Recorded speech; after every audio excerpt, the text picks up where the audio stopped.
Assalamualaikum warahmatullahi wabarakatuh.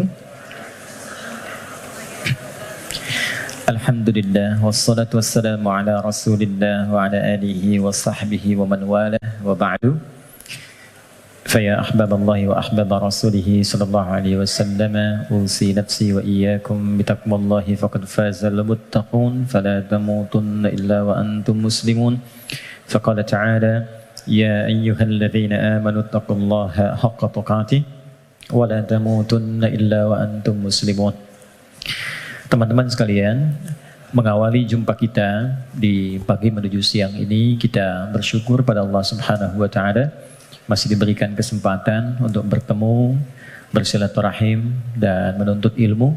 Semoga seluruh ikhtiar kita sampai dengan hari ini, detik ini diridhai dan dirahmati oleh Allah Subhanahu wa taala. Saya berusaha secepat yang mungkin saya lakukan untuk bisa sampai di sini dan memulai kajian kita. Kita akan menyambungkan dengan materi di pertemuan yang lalu. Tema kita hari ini secara singkat dan cepat kita akan bagi pada dua sesi. Yang pertama kita akan bicara tentang kunci cepat kebahagiaan dalam Al-Quran. Ya, shortcut bahagia itu seperti apa ditunjukkan oleh Allah di dalam Al-Quran. Kemudian setelah itu kita akan coba agak lebih banyak untuk berdiskusi. Barangkali ada beberapa hal yang ingin kita diskusikan, tanya jawab, saya bertanya Anda menjawab atau sebaliknya. Baik, mudah-mudahan sisa waktu yang ada bisa kita maksimalkan. Setiap kita tidak akan luput dari persoalan seperti yang dibahas di pertemuan lalu. Dan ingat kuncinya, tidak ada manusia yang hidup yang tidak mengalami persoalan, yang tidak punya masalah. Itu mustahil. Quran surah kedua ayat 155 sampai 157. Allah menegaskan, saya sedikit menyingkat apa yang telah dibahas di pertemuan lalu. Walanabluwannakum bisyai. Setiap yang hidup pasti aku akan uji dengan beragam ujian kehidupan. Perhatikan cara menerjemahkannya. Untuk meningkatkan kualitas hambaku melalui ujian itu. Jadi, posisikan ujian adalah sebagai tes dari Allah yang menjadi fasilitas bagi kita untuk meningkatkan kualitas kehidupan. Itu poinnya.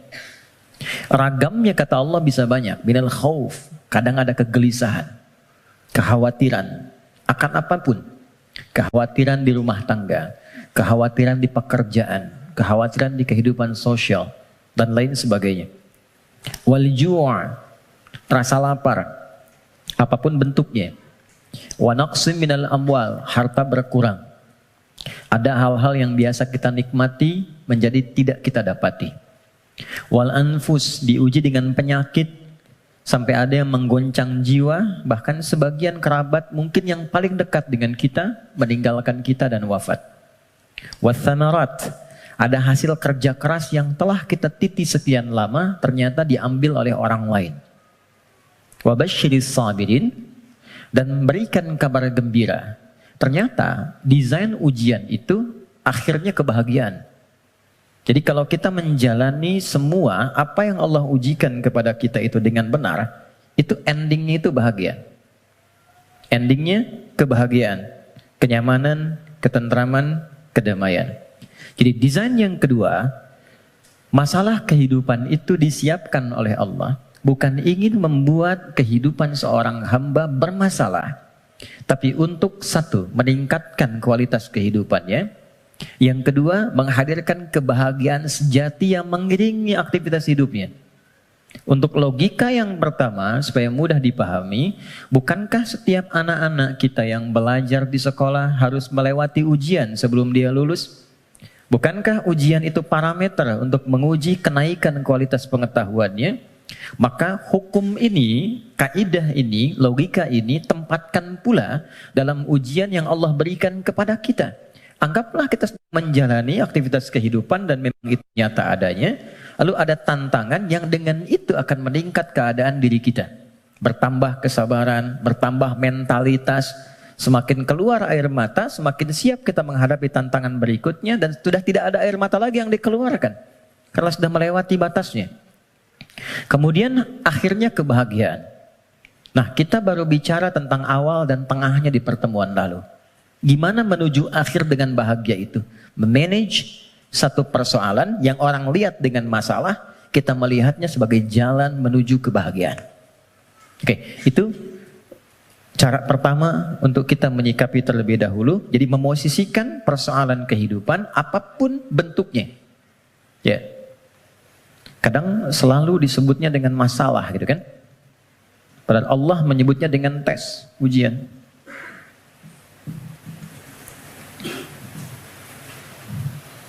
Satu, untuk meningkatkan kualitas hidup. Tadi sudah saya sampaikan bahkan dari sisi logikanya. Ya, ini macam-macam. Ada yang kaitan dengan intelektual, wujudnya kreativitas. Ibu, teman-teman yang akhwat senang mana? Anak diam atau anak aktif? Aktif. Kalau diam kan gak enak ya. Ade, sini, gak ada aktivitas. Tapi kalau dia jalan sana sini, lompat, lari, gak diminta lari dia lari, diminta jalan dia lompat gitu kan? Hah? Aktivitas itu bukankah menstimulus orang tuanya untuk banyak melahirkan kreativitas? Akhirnya tahu, bisa mengendalikan emosinya, bisa menata, bisa mengiringi aktivitas. Sehingga mengatur orang yang sudah bisa mengendalikan anak lebih mudah nanti mengendalikan orang tua yang kekanak-kanakan. Jelas ya? Itu contohnya. Ada yang terkait emosional. Ada yang terkait dengan spiritual. Bukankah kalau ada ujian lewat anak, ayah ibunya yang rajin sholat, berdoa, bahkan puasa, dan sebagainya. Bukankah kalau anaknya sering bertanya tentang persoalan, sering mengeluhkan di sekolah, ibunya yang mulai curhat, bapaknya yang mencari solusi, ini meningkat ini semua. Kalau Allah nggak titipkan lewat itu semua, nggak akan mungkin muncul pengalaman-pengalaman yang kadang melahirkan nostalgia di kemudian hari. Ya, ini poinnya. Dua, dan ini pasti sifatnya, apalagi di rumah tangga. Saya tanya sebentar, siapa yang ingin rumah tangganya sakinah? Semuanya ya. Dan sakinah itu babnya adalah masalah. Karena sakinah itu ketenangan yang lahir setelah tuntas persoalan itu diselesaikan. Oke. Dua, tidak mungkin Allah titipkan ujian berupa aneka persoalan kehidupan kecuali menjadikan ini sebagai jembatan yang mengantarkan pada kebahagiaan. Ini poinnya. Secara teoritis psikologis kita sudah belajar di pertemuan lalu bagaimana menyikapi masalah supaya jadi ujian yang menyenangkan. Itu dulu. Kemarin setelah kita belajar, yakinkan pada diri kita nggak mungkin diuji kalau nggak sanggup, kan? Al-Baqarah 286, selesai kemarin. La yukallifullahu nafsan illa wus'aha. Jadi kalau ada yang diuji dengan persoalan apapun, katakan pada diri kita, aku yang dipilih, insya Allah sanggup, insya Allah mampu. Itu dulu. Nanti secara psikologis akan ada kekuatan yang tak kita sadari membuat kita lebih siap menghadapi itu. Itu kaidah Quran. Kedua, inna ma'al usri yusra. Sudah kita bahas ini. Yakinkan pada diri kita, setiap ada masalah, katakan langsung pada diri, pasti selesai. Pasti ada solusinya. Tidak ada masalah yang gak ada solusinya. Dua, kalau ini sudah menyemai dalam jiwa kita masing-masing, jadi sebesar apapun masalah, itu pasti akan jatuhnya ringan. Apalagi kalau dijatuhkan betulan di atas bentangan sajadah. Kan? Itu lebih indah. Itu yang dimaksud Quran surah 12 ayat 85. Innama ashku bathi wa huzni ilallah. Kata Nabi Ya'qub, aku tuh kalau ada masalah, curhatnya sama Allah. Bukan di media sosial. Dan tidak menyelesaikan persoalan. Anda bikin status, aku nggak menduga ternyata dia begitu. Ya? Tapi nggak ada solusinya gitu. Ya, nggak ada solusinya. Nah sekarang, Apa yang tadi kita uraikan telah tuntas kita bahas di pertemuan lalu. Silahkan dilihat kembali, di review videonya. Sekarang kita akan masuk ke sini. Bagaimana memanage persoalan menuju jalan menuju kebahagiaan. Teman-teman, setiap orang yang diuji ada masalah pasti butuh solusi. Dalam bahasa Al-Quran, solusi itu dikenal dengan makhraj namanya. Apa namanya? Makhraj. Pernah dengar makharijul huruf? Oke, ya. Makharij itu jamak dari kata makhraj. Makhraj.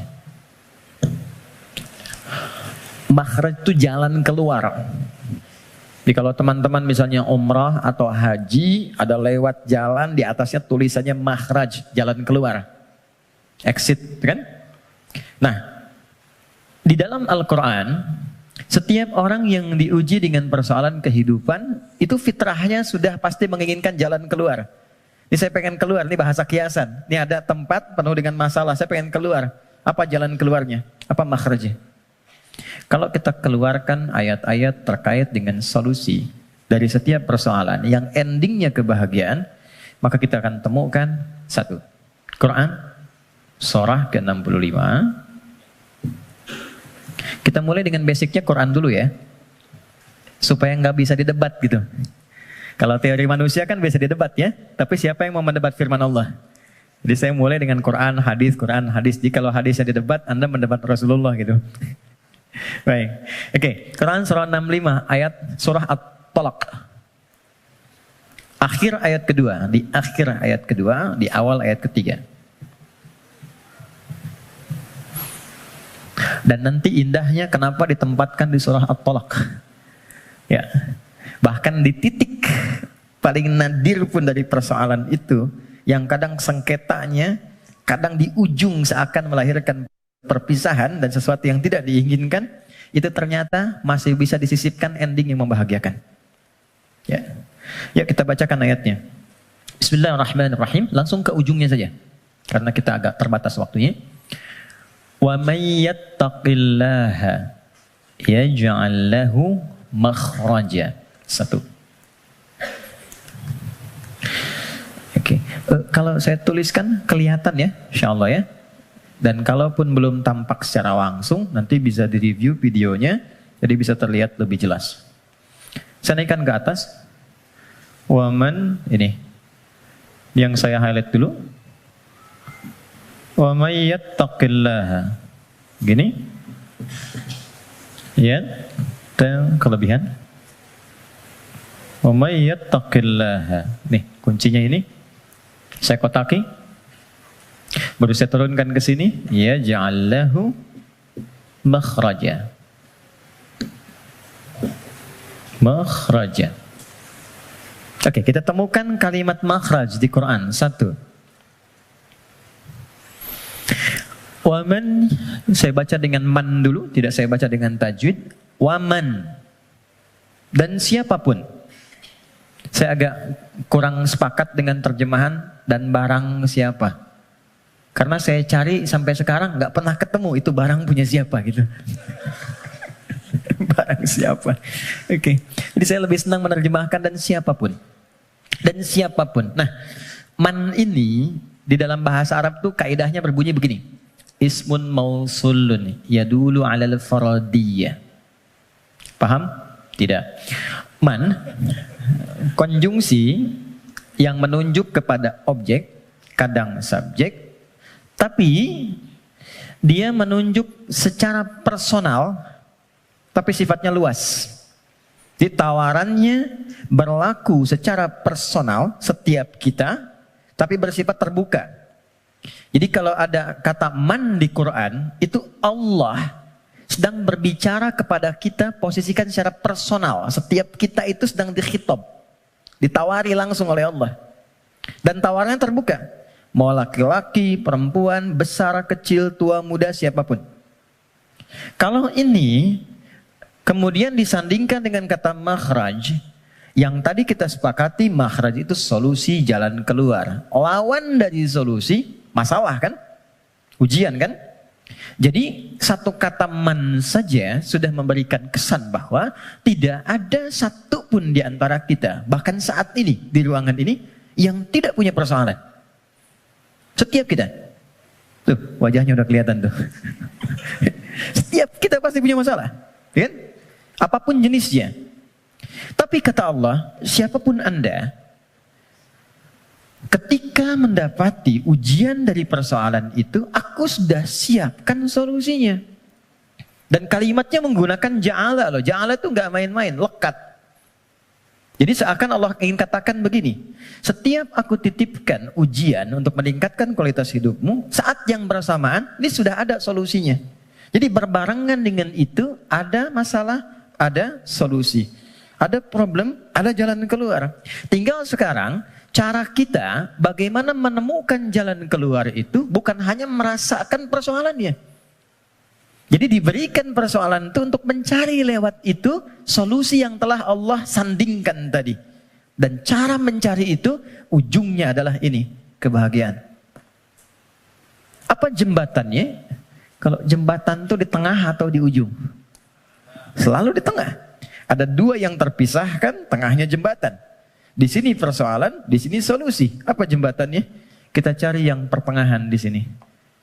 Waman awalnya, yaj'allahu makhraja, ujungnya. Tengah-tengahnya, yattaqillah. Takwa kepada Allah. Allah berikan satu kalimat saja yang bila ini diimplementasikan sempurna, maka endingnya bahagia di setiap situasi yang kita jalani. Takwa. Kalimat yang mudah untuk diucapkan dan butuh tantangan ketika dijalankan. Saya tidak ingin mengatakan sulit, karena nggak ada yang sulit yang Allah berikan. Yang sulit itu manusianya, bukan caranya. Oke, jadi kita sudah dapatkan katanya.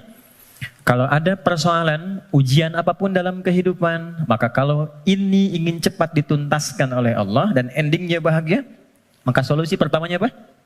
Takwa. Oke, satu dulu. Dua, apa itu takwa? Karena di sini kita punya dua pembahasan. Topik pertamanya tentang definisi yang jelas apa itu takwa. Yang keduanya kenapa pakai ya di sini. Nanti ini yang di akhir kita akan tutup sebelum kita diskusi. Teman-teman, takwa itu singkatnya, definisi yang paling singkat dan mencakup adalah membangun hubungan baik dengan Allah. Itu cara cepatnya. Wa may yattaqillaha, siapa yang mampu mendekati Allah dengan baik. Oke, sekarang kita terapkan logikanya. Kalau kita punya persoalan, bukankah kita akan berkonsultasi kepada orang yang kita duga mampu menyelesaikan masalah kita? Ya kan? Bukankah kalau Anda punya masalah di handphone, Anda akan datang ke counter handphone? Bukankah kalau ada orang punya masalah di kendaraannya, dia akan datang ke bengkel yang sesuai dengan kendaraannya? Oke, artinya kita akan merujuk kepada objek itu ketika dipandang dia mampu menyelesaikan masalah yang kita hadirkan. Sekarang, pertanyaannya, siapa yang mampu menuntaskan dan maha memiliki solusi dari semua masalah yang ada di muka bumi? Bukankah Allah? Bukankah yang punya solusi Allah? Yang punya harta Allah? Yang punya ilmu Allah? Karena itulah kita sering minta kan? Ya Allah, ya Allah, ya Allah. Pertanyaannya, apakah setiap yang meminta itu punya hubungan baik dengan Allah? Anda punya masalah. Lalu Anda ingin kontak teman, minta bantuan. Tapi hubungan Anda nggak baik, dikontak nggak temannya? Tapi yang paling aneh, masih dikontak kan? Ya kan? Dan nggak berharap apa-apa gitu. Dan biasanya orang yang tak punya hubungan baik, walaupun dia mengontak, biasanya harapannya kosong. Mau dibantu nggak apa-apa, mau nggak dibantu nambah kesel. Kan nggak punya hubungan baik gitu kan? Oke, nah sekarang problemnya, apakah setiap orang yang minta kepada Allah itu, maaf, punya hubungan baik gak dengan Allah? Karena sifat Allah itu gak mungkin diminta kecuali diberi. Gak mungkin dimohon kecuali dikabul. Itu ada di Quran surah kedua ayat 186. Paling kiri sebelah bawah di mushaf standar. Wa idza sa'alaka 'ibadi 'anni fa inni qarib. Ujibu da'watad da'i idza da'an. Itu kalimatnya. Jika ada hambaku Muhammad SAW bertanya kepadamu, berkonsultasi untuk mendekat kepadaku, ingin datang kepada Allah. Biasanya kalau motif hamba datang kepada Allah itu biasanya dua. Satu, pengen minta sesuatu, yang kedua mau bertobat. Umumnya begitu. Umumnya. Nah, sebelum datang Allah sudah memahami karena Maha tahu sifatnya. Maka Allah jawab, ujibu da'watad da'i idza da'a. Katakan padanya, nggak usah lelah, aku sudah memahami sebelum dia datang. Wah, itu secara psikologis hebat sekali. Kalau Anda bertanya, Mas Dimas, mana ustadznya? Kok jam 10 belum datang? Iya nih, kayaknya nggak jelas ustadznya datang apa enggak. Dengan jawaban kedua, ustadz sudah dekat, sebentar lagi tiba. Mana yang menenangkan, jawaban pertama atau kedua? Kedua. Maka Allah mengatakan, sebelum engkau tanya, katakan Muhammad pada mereka SAW, aku dekat. Setelah itu apa? Aku akan kabulkan apapun yang hambaku minta, sepanjang itu maslahat untuknya. Jadi setiap permohonan itu dikabul. Dan jawabannya menggunakan ya. Lalu kembali kepada saya jadi ujibu. Aku akan jawab kapanpun itu yang sesuai dengan kebutuhan dia. Ya, karena sifat doa itu gini, sifat doa itu mengabulkan apa yang dibutuhkan, bukan memberikan apa yang dimintakan. Karena Allah itu Maha Pengasih, nggak mungkin Allah ngasih kepada sesuatu yang membahayakan. Ya, kadang kalau memang betul itu maslahat buat Anda, minta, Anda butuh diberi seketika. Tapi kalau sekarang Anda belum siap, mungkin diberikannya 2 tahun, 3 tahun, 4 tahun. Nabi itu minta kiblatnya pindah dari Masjidil Aqsa ke Ka'bah. Kapan dikabulkannya? Setahun 8 bulan. Bayangkan seorang Nabi, Rasul, manusia terbaik, minta sama Allah, nggak langsung dikabul. Setahun 8 bulan baru dikabulkan. Kenapa? Bukan nabinya, umatnya belum siap. Ya, begitu pindah, dapat komen dari kalangan Yahudi yang ada pada saat itu di Madinah, langsung dislike, share, viral. Nggak ada yang subscribe satupun. Ya, yang ada nanti malah konflik. Jadi begitu sudah siap, sudah paham dengan esensi sholat, sudah mengenal Allah lebih dekat, baru dikabulkan. Kadang-kadang, maaf ya teman-teman, apa yang sekarang kita dapatkan, boleh jadi itu doa sekian bulan, atau bahkan tahun yang pernah dimohonkan dulu. Cuman kadang-kadang sebagian hamba tidak menyadari itu, karena itu syukurnya telat. Gitu. Ada yang ketiga, ini yang lebih dahsyat.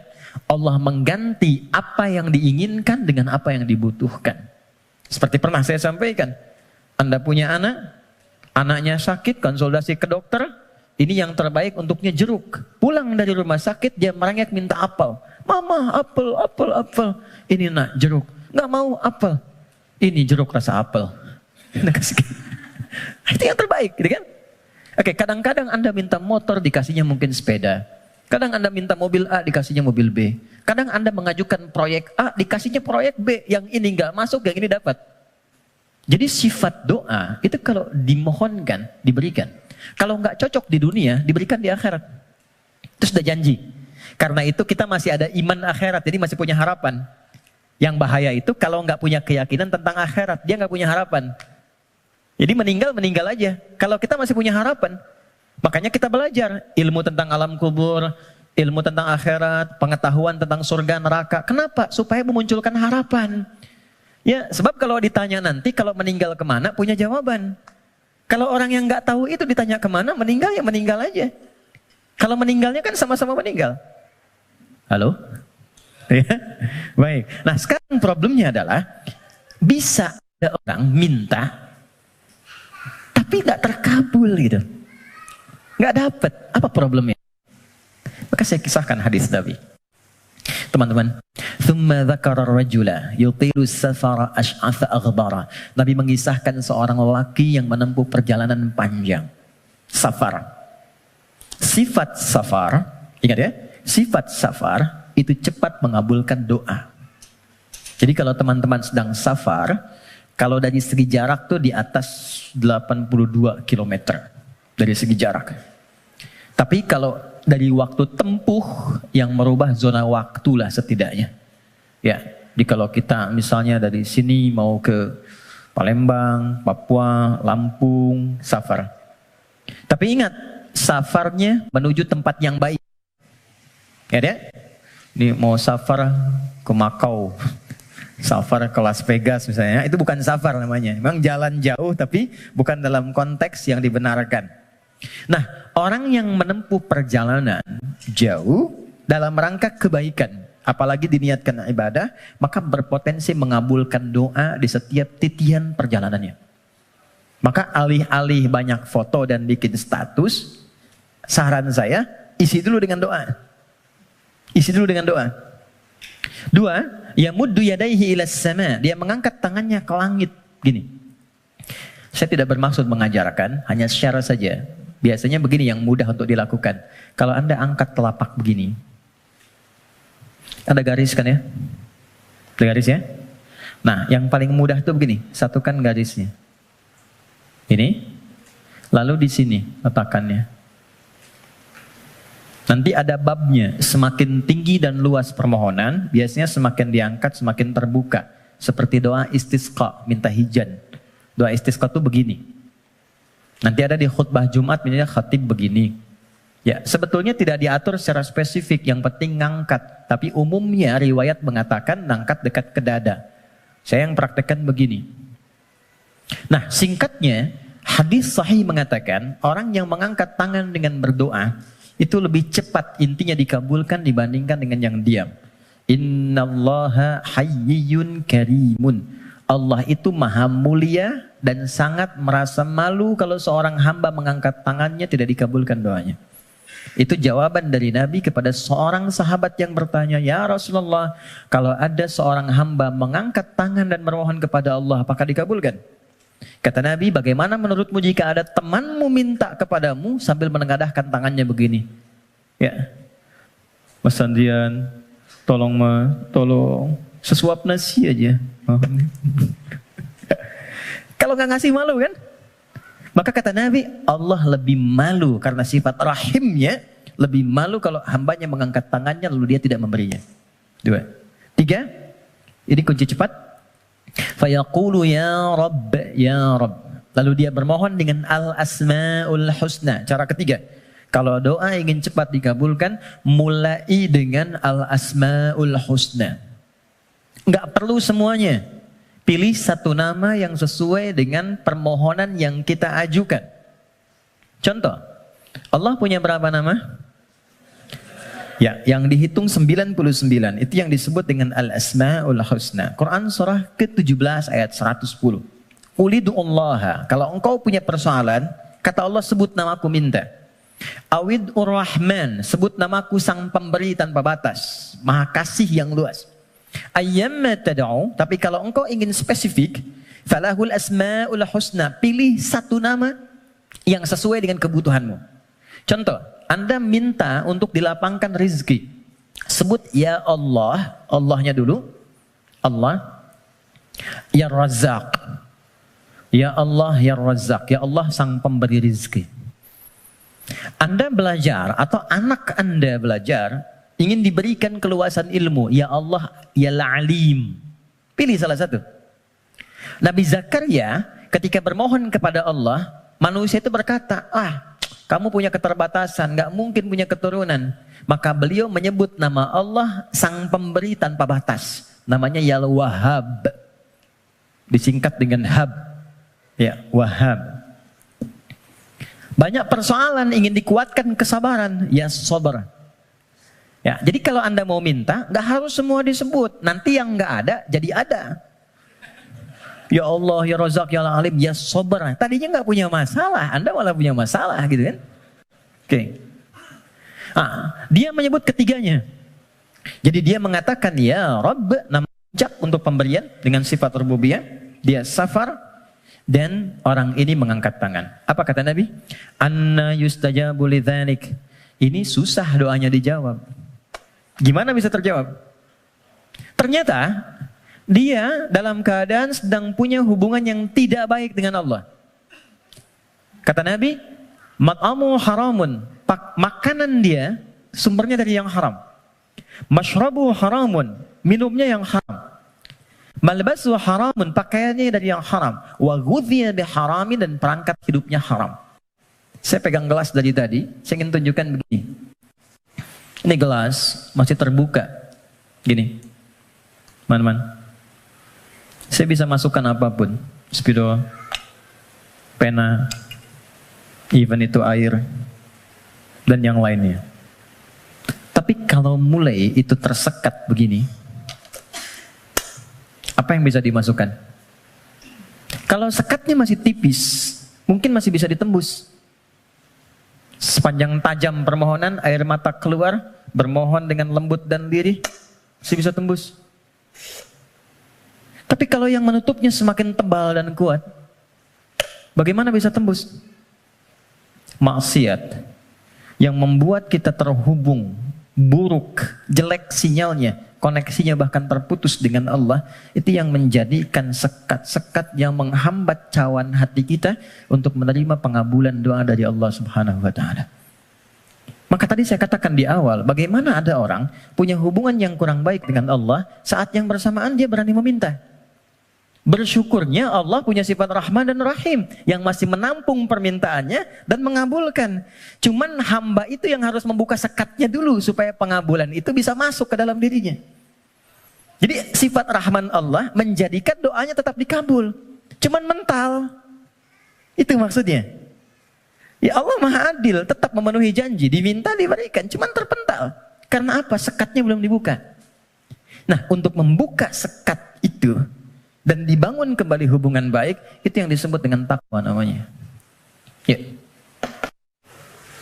Bagaimana Anda bisa meminta khusyuk berdoa? Saya kadang-kadang suka mau senyum sendiri. Ada orang berdoa, tapi gerah juga. Minta khusyuk, tapi dia membawa perangkat haram dalam dirinya. Gambar-gambar yang tak pantas, video-video koleksi yang buruk masuk di handphonenya. Kok bisa masuk sakunya saat yang bersamaan dia sholat? Kok bisa? Nggak malu sama Allah. Kan kita mengetahui Allah Maha mendalami segala hal. Allah Maha mengawasi. Lalu ada orang mengumpulkan hal yang haram, bahkan dalam handphonenya dia masukkan ke sakunya dan dia masih menunaikan sholat. Dan merasa nyaman dengan itu. Apalagi dengan keadaan sadar, dia hasilkan perangkat dirinya, pakaian dari cara yang tidak benar. Kemudian juga perangkat dari cara yang tidak benar. Kemudian dia diuji dengan persoalan yang Allah ingin bimbing dia untuk mendapatkan jalan keluar yang baik. Tapi dia menggunakan itu dan dengan perasaan bangga dia bermohon kepada Allah. Tapi sekali lagi, karena Allah itu Rahman, sayang, kasih, maka persoalan sebesar apapun yang dirasakan dan bagaimana bentuknya, demi Allah saya katakan, pada akhirnya itu adalah jalan menuju kebahagiaan. Kalau bukan jalan kita menemukan kembali harapan cerah untuk terhubung dengan Allah yang membuka kebahagiaan sejati berikutnya, atau memang itulah titik pertemuan dari semua keinginan yang akan dikabulkan. Nah sekarang bagaimana mewujudkan takwa itu?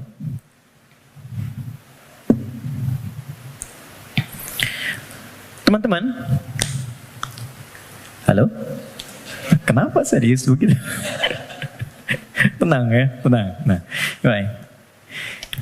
Sekat ini terhambat karena ada penyebab. Penyebabnya yang paling pokok nafsu. Nafsu. Nanti itu yang diprovokasi oleh setan untuk mengeluarkan bisikan-bisikan yang buruk. Nafsu itu setidaknya disebutkan dalam Al-Quran kurang lebih sebanyak 115 kali.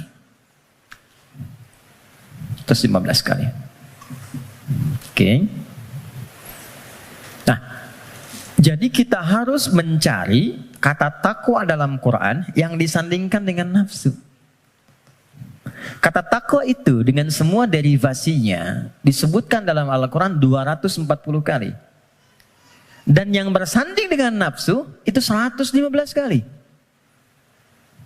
Masya Allah. Tadi masih ingat? Siapa yang menggerakkan nafsu manusia untuk berbuat keburukan?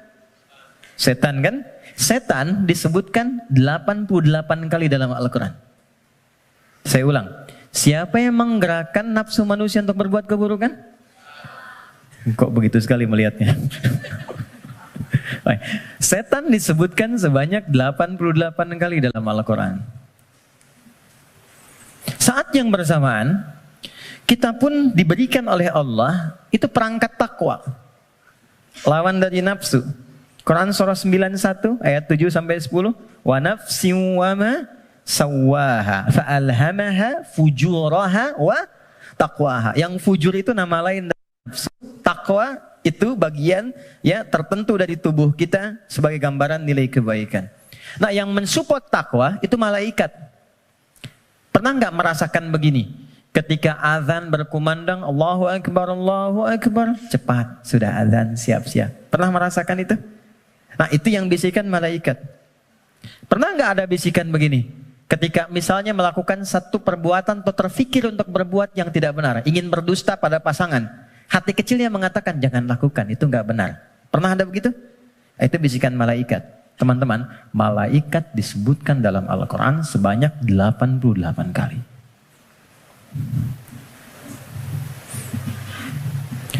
Jadi ini automatically bekerja secara bersamaan terus. Jadi kita baru bangun tidur aja, udah ada pengaruh begitu. Ya, harus cepat mengambil keputusan nih, mana yang mau diambil. Makanya itu Nabi mengatakan istafti qalbak. Kalau kita ingin memutuskan sesuatu, tautkan diri kita dengan Allah, ambil isyarat dari jiwa takwa kita. Ini. Dari 115 kali ini yang disandingkan dengan nafsu, maka keluarlah di situ rumusan-rumusan amal soleh, ibadah yang menjadi jalan sekaligus jembatan yang menghubungkan kita dengan Allah. Apa diantaranya? Jazakallah khair. 2, 3, 4. Ya, kita pelan-pelan ya. Buka Quran surah kedua. Ini bagian terakhir kita untuk materi pengantar. Surah Al-Baqarah. Oke. Ayat 1 sampai 5.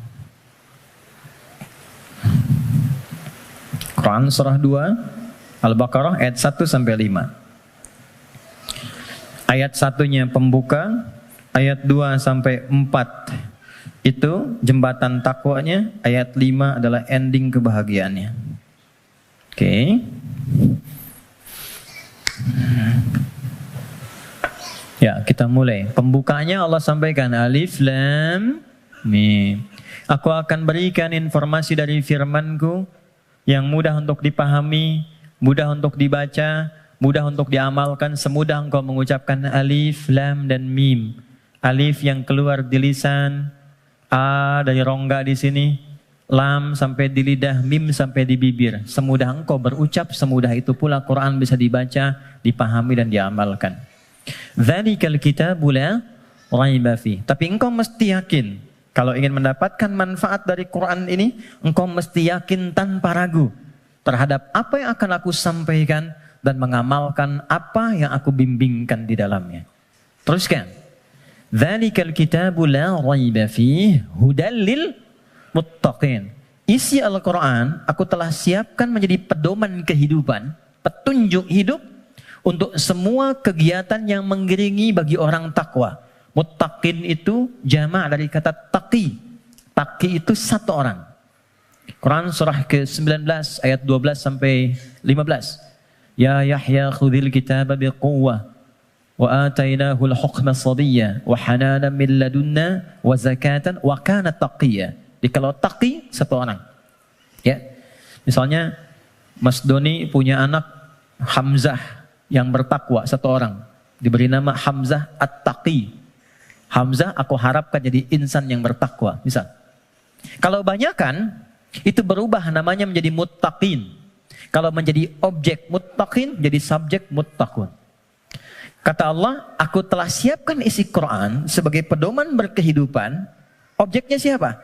Untuk hamba-hambaku yang mencoba meningkatkan takwa. Apa jembatan, amalan, untuk mewujudkan sifat takwa itu, menjadi orang takwa itu? Teruskan ayatnya. Nah, ini poinnya. Ayat 3. Alladzina yu'minuna bil ghaib wa yuqimunas shalah. Oke, 1. Teman-teman lihat baik-baik. disebutkan dengan kata alladzina. Saya pernah sampaikan di banyak pertemuan. Alladzina disebutkan sebanyak 1080 kali dalam Al-Quran.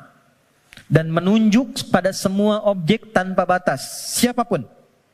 Bedanya dengan man, kalau man itu sifatnya personal tapi terbuka. Kalau alladzina sifatnya komunal dan terbuka kepada semua langsung tanpa kecuali. Seakan Allah ingin mengatakan, hei, kalian ingin jadi orang takwa? Aku buka kepada siapapun. Aku tidak batasi untuk si fulan. Takwa itu bukan definisi untuk ustaz saja, untuk kiai, habib semata, tidak. Siapapun. Ya, Anda mau profesi A, profesi B, sepanjang Anda manusia, Anda bisa menjadi kalangan orang takwa. Saking kasihnya Allah, semua diberi kesempatan yang sama. Tanpa beda. Syarat pertama, kata Allah, alladzina yu'minuna bil ghaib. Orang takwa itu cirinya, dia berusaha meningkatkan imannya.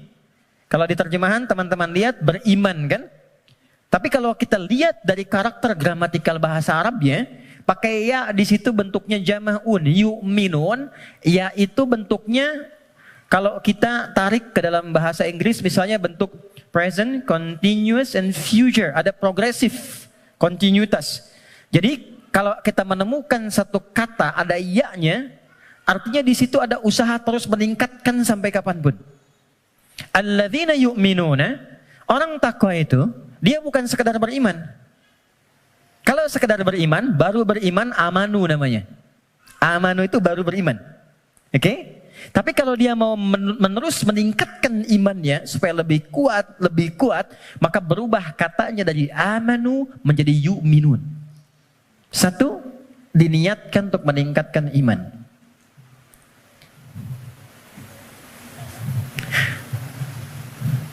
Ilustrasinya begini.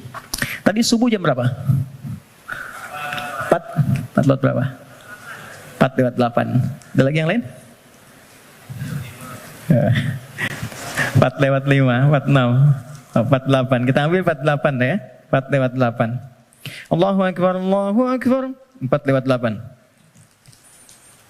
Begitu dipanggil, Allahu Akbar, Allahu Akbar, bangun.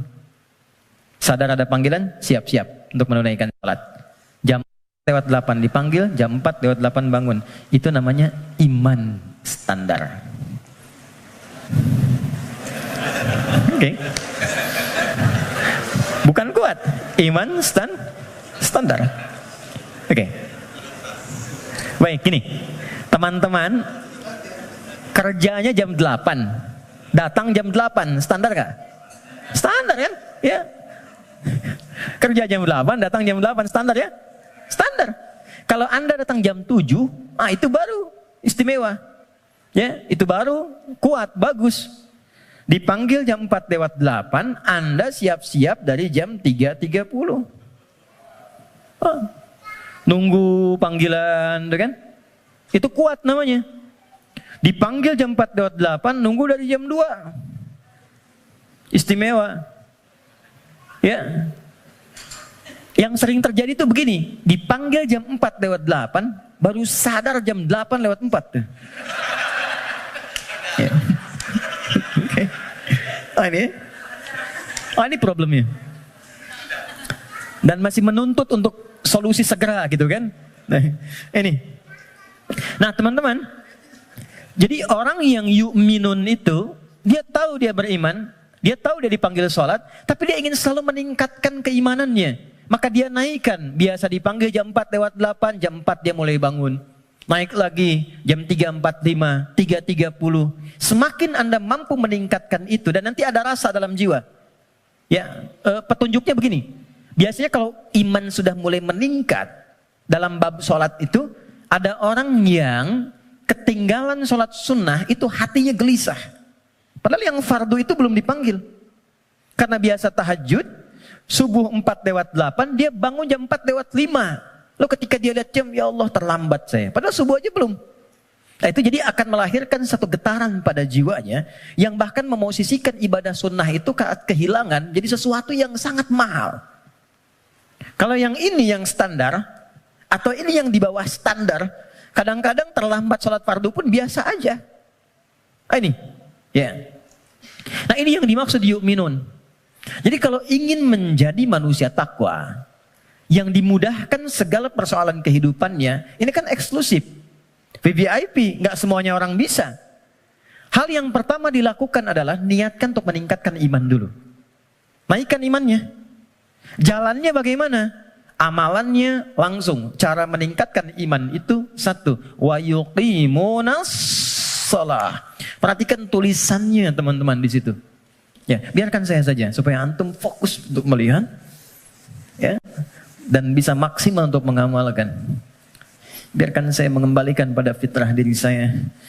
Datang sendiri, rangkan sendiri, menulis sendiri dan menghapus sendiri. Ya. Anda datang, lihat, dengarkan, amalkan, masuk surga. Itu luar biasa. Jazakallah khair. Oke. Ya. Ya itu dia, saya sedang memikirkan bagaimana saya menuliskannya lagi. Enggak ya, semuanya. Oke, aman. Nah, oke. Baik. Siap. Ya. Antum yang punya ide, boleh yang punya eksekusi. Dua-duanya ada pahalanya insya Allah. Ya, tapi antum berkurang ketika mengurangi tulisan di belakang.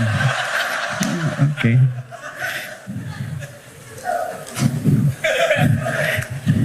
Satu, salat. Ya, sebentar. Oke.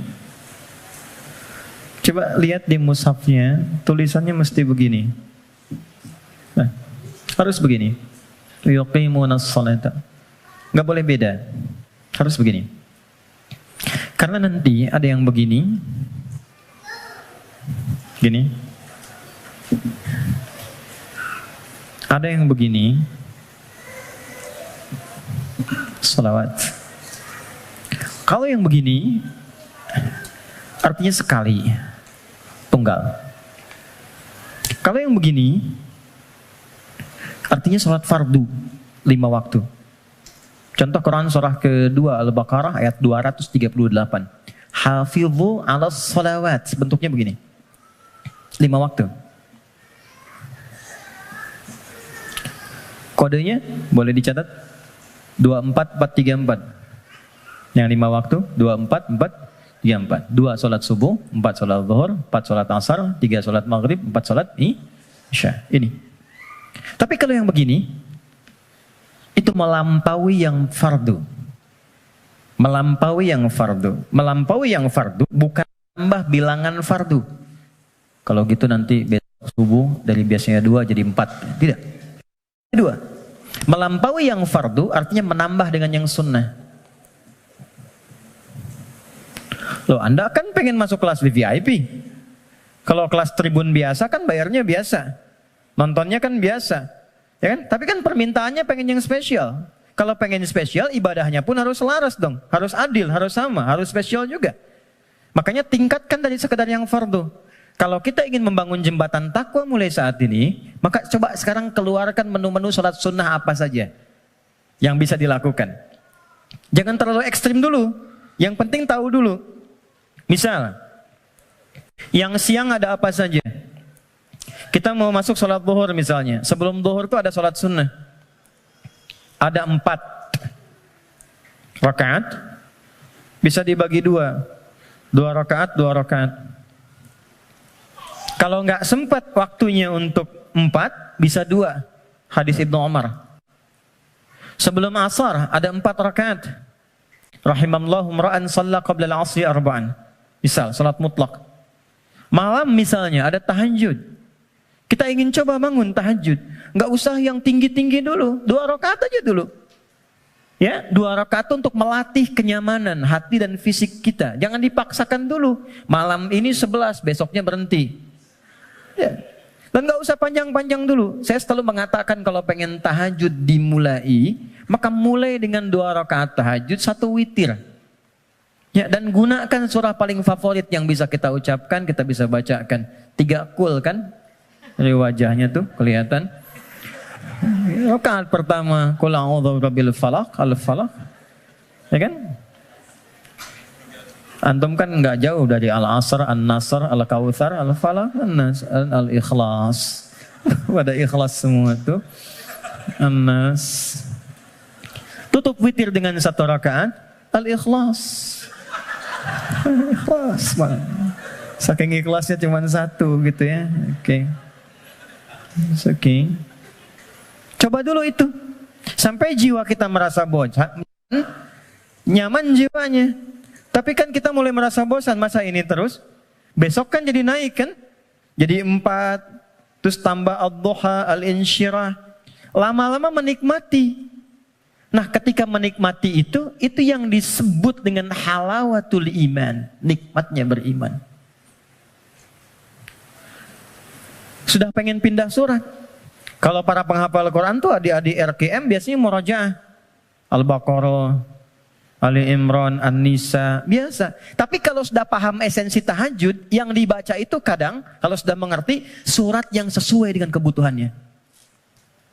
Itu tingkat tertingginya. Misal, sedang ada persoalan yang berat ke jiwa.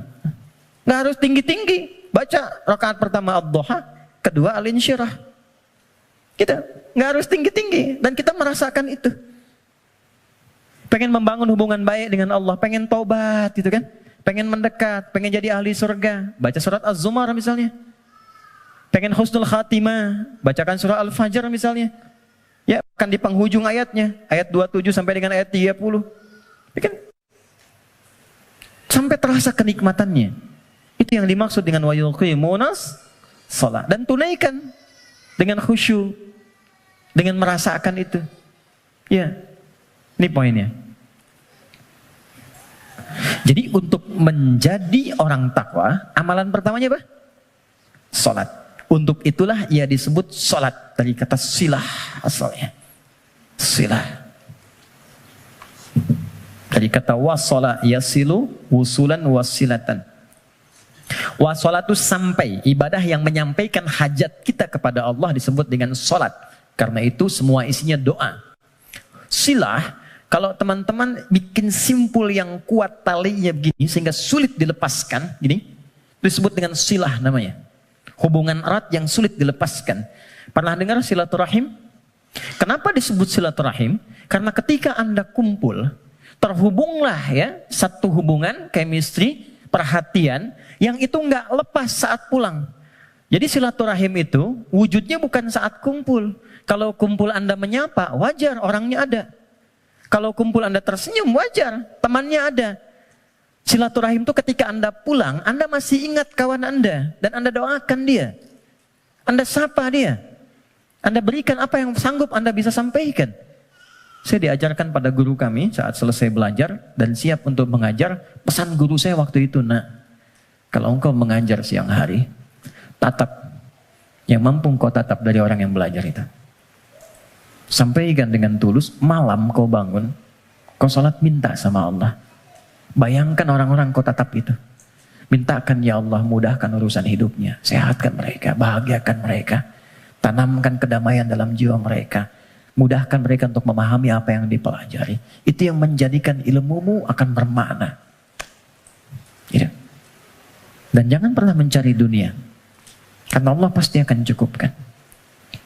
Itu pesan guru kami. Bedakan ketika teman-teman punya anak, kemudian belajar, Anda bayangkan wajahnya. Anda bayangkan keceriaannya. Anda mohonkan kemuliaan kepada Allah. Rasanya akan lain. Ya.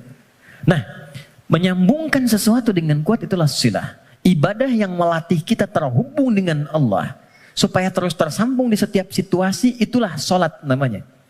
Karena itu orang yang sukses sholatnya, maka dia akan terkoneksi dengan Allah di setiap semua kegiatannya. Itu yang dikonfirmasi di Quran surah keempat An-Nisa di ayat 103. Quran surah 4 ayat 103. Dia langsung ingat, langsung terhubung, terkoneksi.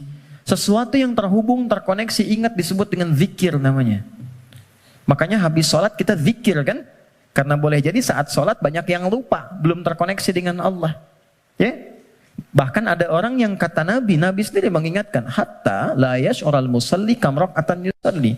Ada orang yang bahkan gak sadar berapa rakaat sedang menunaikan sholatnya. Waktu subuh tadi berapa rakaat sholat? 2 ya? Ada yang 1 loh. Ada yang 3 loh. Karena tak ingat. Lupa. Kalau lupa kan suka nggak ingat. Kan? Nah, فَإِذَا قَضَيْتُمُ الصَّلَاةَ, kalau Anda telah tuntas mengerjakan sholat, فَاذْكُرُوا, maka sholat yang telah Anda kerjakan itu akan mengoneksikan diri Anda dengan Allah. Qiyaman, dalam aktivitas berdiri. Jadi kalau orang benar sholatnya, dia berdiri itu ingat Allah, jalan aktivitas dalam berdiri. Jalan ingat Allah. Kalau jalan ingat Allah, mau pakai kendaraan, mau jalan kaki, nggak akan sombong. Karena merasa setiap aktivitas berjalannya diawasi oleh Allah. Keluar dari sini, tak akan pernah tertukar alas kaki. Keluar dari masjid, nggak akan ada yang ketukar sendal. Karena ingat Allah. Mustahil orang ingat Allah, lantas dia misalnya menggunakan alas kaki orang lain. Mustahil. Ya Allah, mana? Ya Allah. Oh, ini, astagfirullah, lupa. Pakai aja. Dia pakai yang paling bagus, padahal dia ke masjid nggak pakai sendal. Tuh. Sekarang kreatif.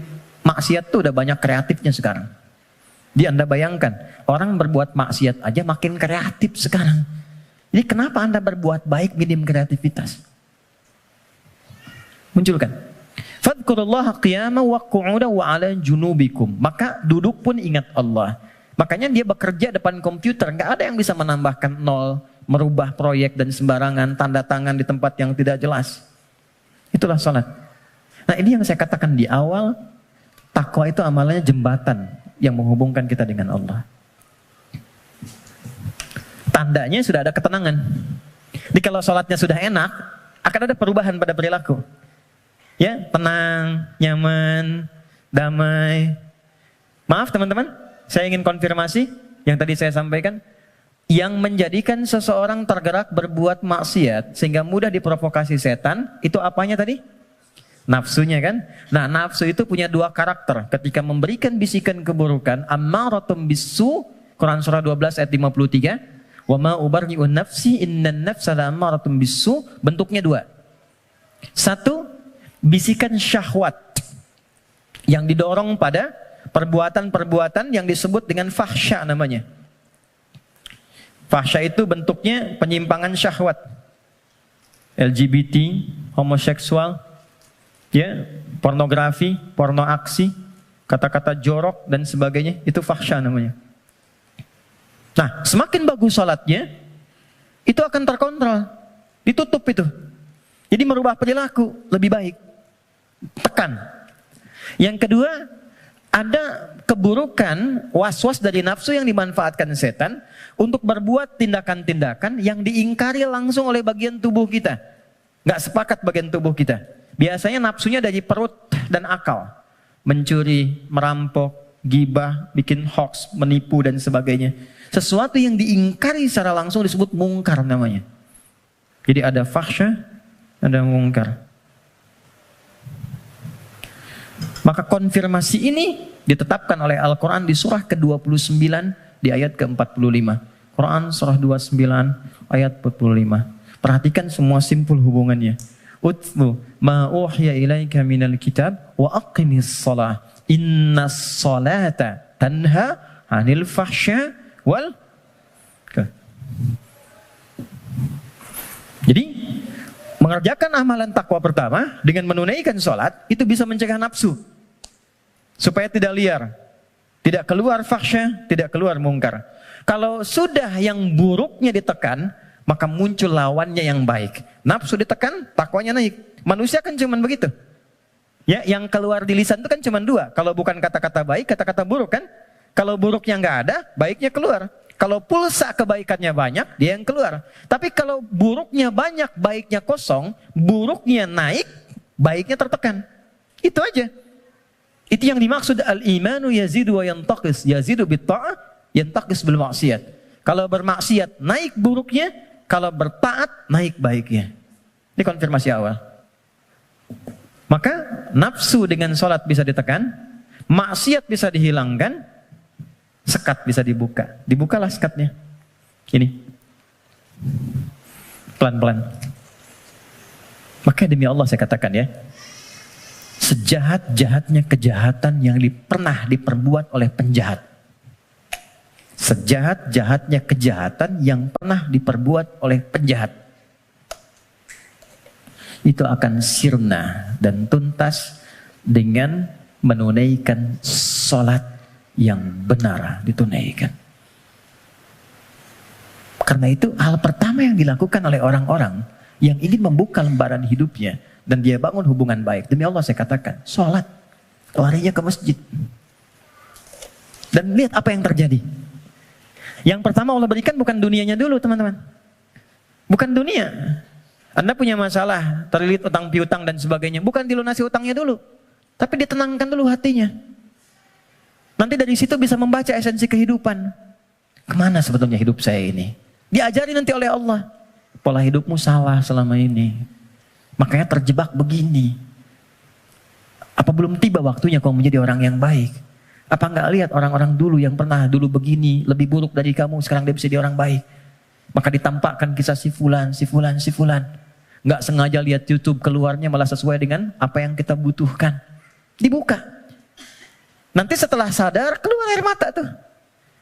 Tenang, lapang, tiba-tiba ada orang datang di samping. Yang sudah lama enggak kita kenal tuh. Kata orang teman lama, bro, kamu kemana aja? Udah lama. Apa pekerjaan sekarang? Cerita ngobrol, udah ikut saya aja. Pelan-pelan ikut berubah, masalah selesai tanpa terasa. Ada yang sedang tobat, sujud. Selesai ternyata husnul khatimah, wafat. Itulah salat. Jadi, yang pertama yang Allah berikan lewat ibadah salat itu untuk membahagiakan dulu. Kebahagiaan yang dirasakan setelah tuntas mengurai satu persoalan, itu disebut falah namanya. Falah, karena itulah panggilan salat disandingkan dengan panggilan falah. Dengarkan suara muazin yang nyaring berkumandang itu. Hayya 'alas shalah. Setelah itu apa? Hayya 'alal falah. Itu kalau kita memahami makna falah dengan pendekatan ini, demi Allah saya katakan, tidak ada yang paling indah kecuali kebahagiaan ketika mendengar suara muazin itu. Itu yang menjadikan sahabat Ali bin Abi Thalib sudah gemetar ketika mendengar suara adzan. Allahu Akbar, Allahu Akbar. Sudah nangis beliau. Saking ingatnya kasih sayang Allah. Tiba panggilan yang saat didengar oleh gunung. Kalau paham gunung itu mengerti bisa hancur saking merasakan nikmatnya dari Allah. Karena saat itu ada amalan yang kalau dosa bisa diampuni, permintaan dikabulkan, masalah diselesaikan. Sholat. Kalau paham dengan ini, gak ada orang meninggalkan sholat. Yang ada pengen sholat terus.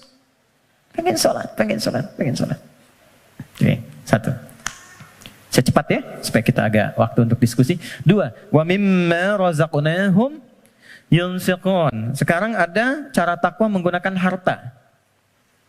Saya berhenti 8 menit lagi.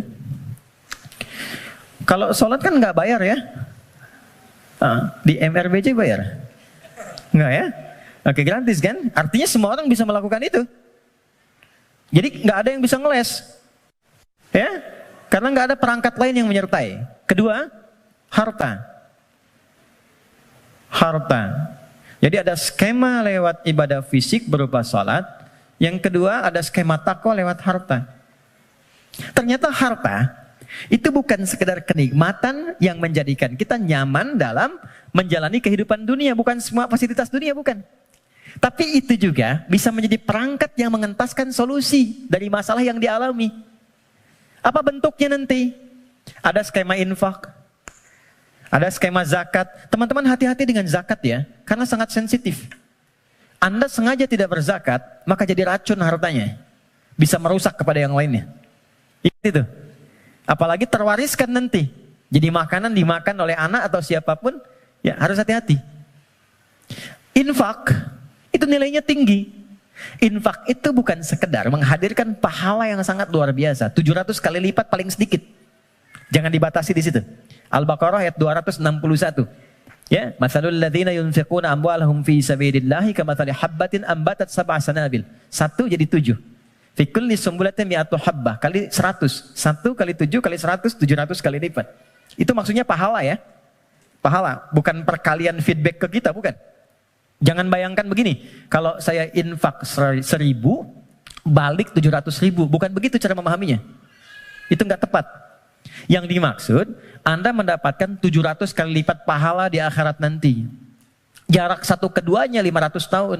2 ke 3 500 tahun. Itu di akhirat. Di dunianya dapat apa? Nah, di dunia itu pancaran keberkahan. Di antara pancaran keberkahannya ada dua. Satu, memberikan tambahan barakah kepada Anda yang nilainya lebih daripada apa yang Anda berikan. Minimal 10 kali lipat.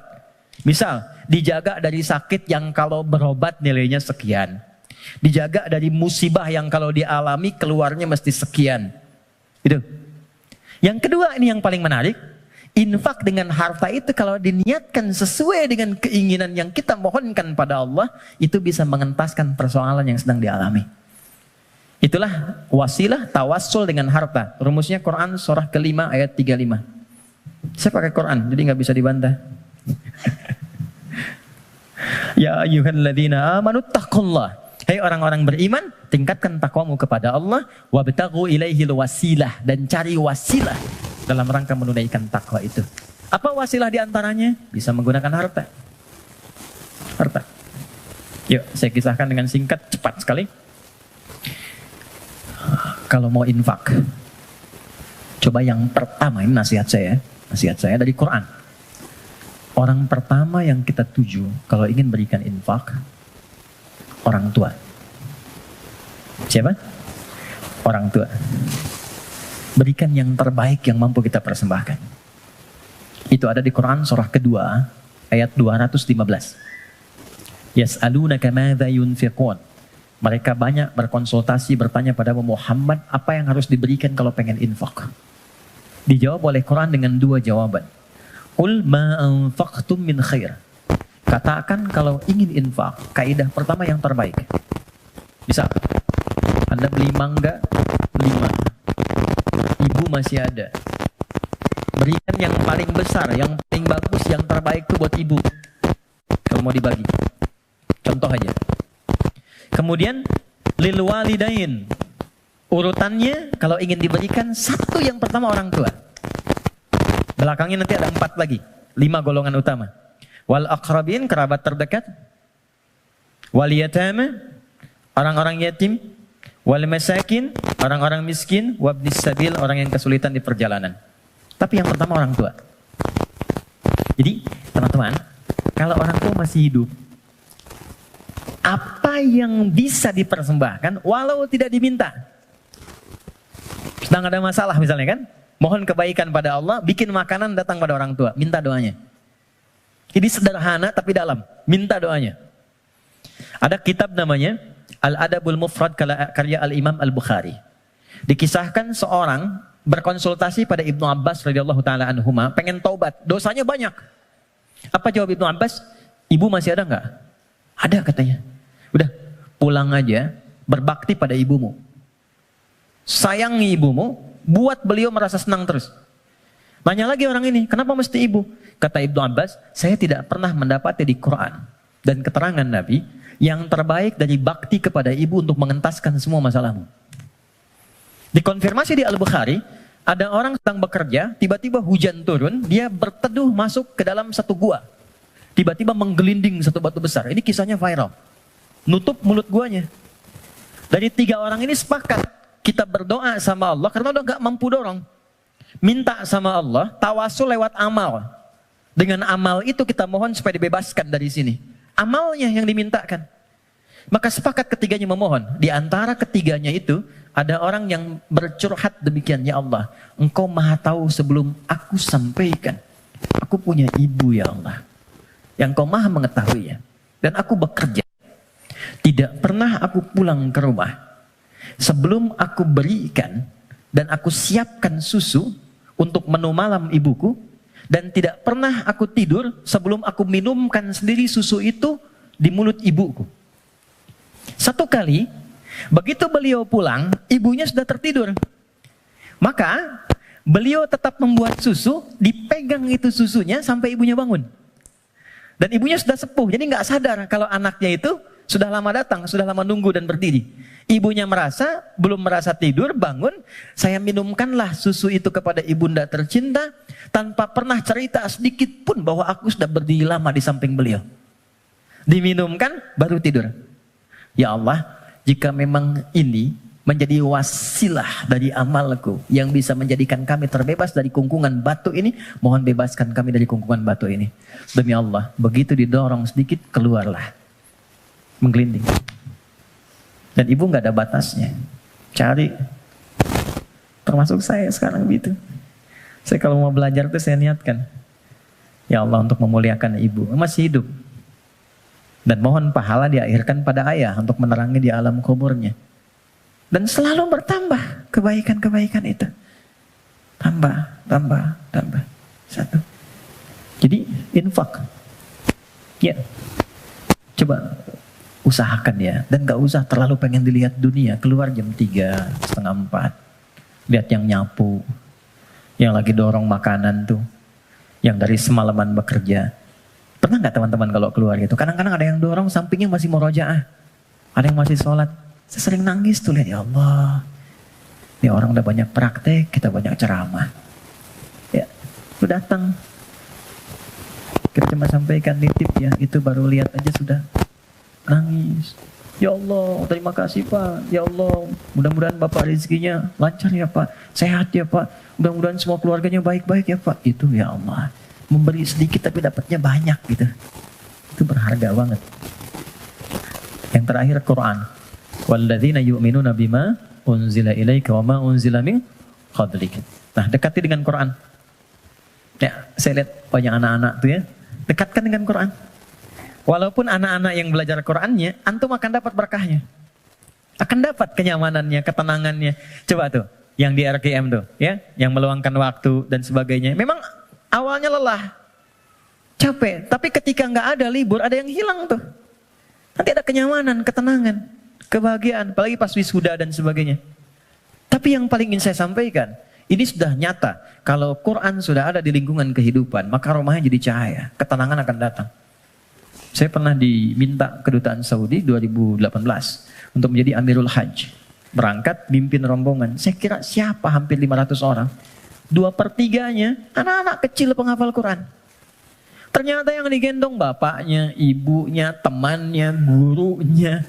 Yang hafal Quran anaknya, bapak ibu yang nabung bertahun-tahun, puluhan tahun, nggak keluar itu dan kuota nggak dapat, itu berkahnya lewat anaknya. Tuh. Ada di Jakarta itu di Kemang, disebut nama lah. Ada Fitra namanya. Orang mengatakan terbatas. Bicara lambat, pergerakan, nggak bisa jalan, ya normal begitu. Tapi dia menghafal Quran. Setoran.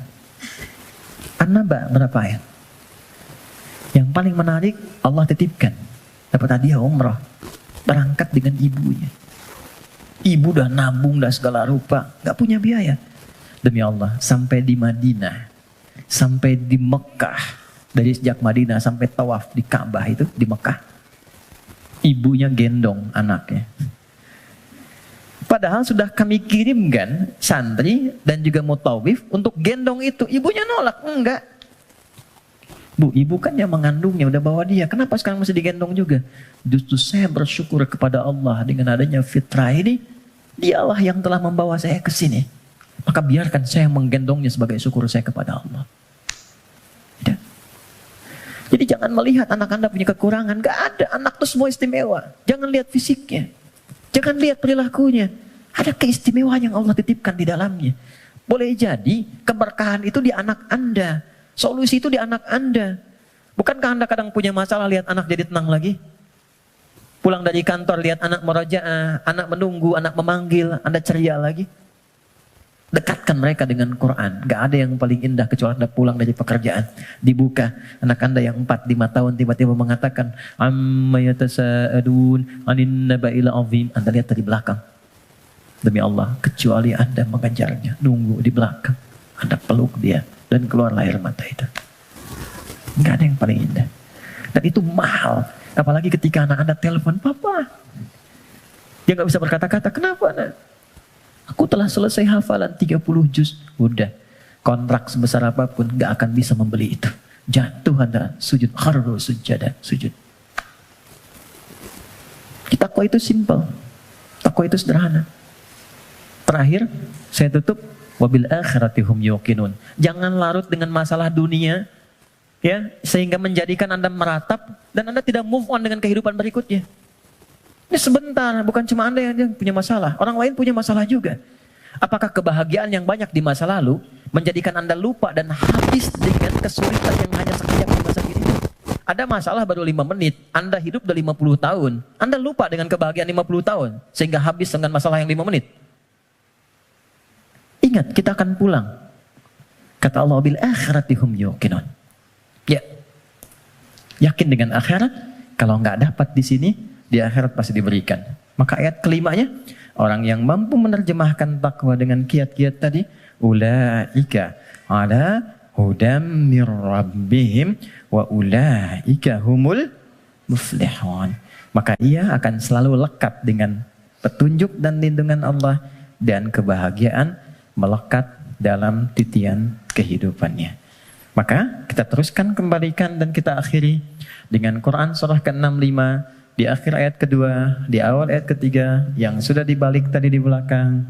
Ya, kita katakan wa may yattaqillaha yaj'al lahu makhraja. Semakin takwa ditingkatkan, salat naik, infak bertambah, kepada orang tua baik, Quran ditambah, sehari 1 ayat jadi 10 ayat, 1 halaman, 1 juz, yakin dengan akhirat, yaj'al lahu makhraja. Terakhir, wa yarzuqhu min haitsu la yahtasib. Bahkan nanti pada titik tertinggi, rizki pun Allah antarkan tanpa sulit dia mencarinya. Sekejap datang.